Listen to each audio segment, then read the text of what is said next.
There's a story in the Bible that most people skip, but it pulls back the veil on how the spiritual realm actually works. 1 Kings 22. King Ahab was about to go into battle.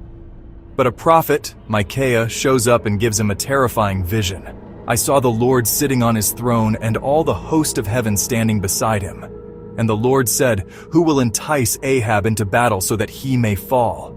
And then a spirit, a lying spirit, came forward and said, "I will go and be a lying spirit in the mouths of his prophets."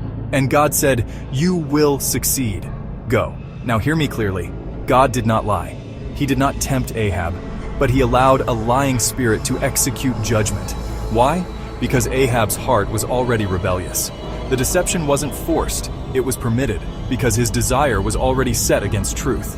This should not terrify you into paranoia, but it should give you a holy fear. God allows us to see behind the scenes. There are spirits, assigned to either aid your obedience or expose your rebellion. God doesn't tempt, but He will allow what's already in your heart to be tested and exposed.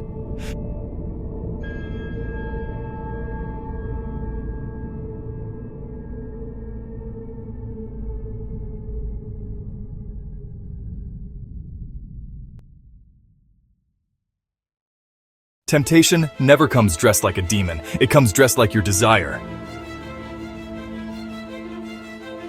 God gives us another behind-the-scenes look in James 1. It's not random, it's pregnancy. Desire plus temptation equals conception. Then, when desire has conceived, it gives birth to sin. And where does conception happen? Not in your behavior, in your thought life. When a sinful thought enters your mind, it plants a seed. If not cast down, it grows. And the enemy doesn't just leave it there. He builds a nursery for your sin. When you finally commit the physical act, whether it's adultery, theft, rage, manipulation, that's not when sin began. That's when it was born. It existed in the unseen, your mind and heart, for months, maybe years. Desire conceived the thought. The thought matured in secret. The act birthed it into reality. And now that it's born, the enemy begins to raise it.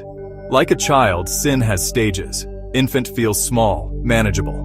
Toddler starts moving into every area of your life.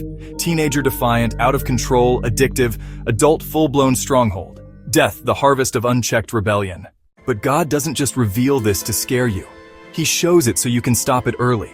Take every thought captive. 2 Corinthians 10:5. God wants you to catch it before it roots, before it grows, before it becomes something you raise. He gives you discernment. He gives you His word.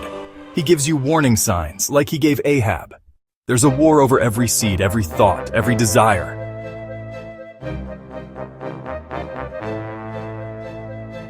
And both God and the enemy are building infrastructures.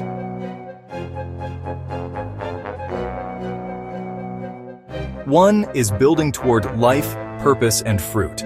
The other toward deception, cycles, and death. But here's the truth. God is sovereign. The enemy needs permission. But you need discernment.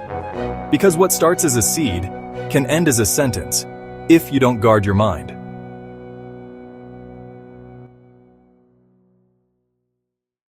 Don't just ask God to help you stop sinning.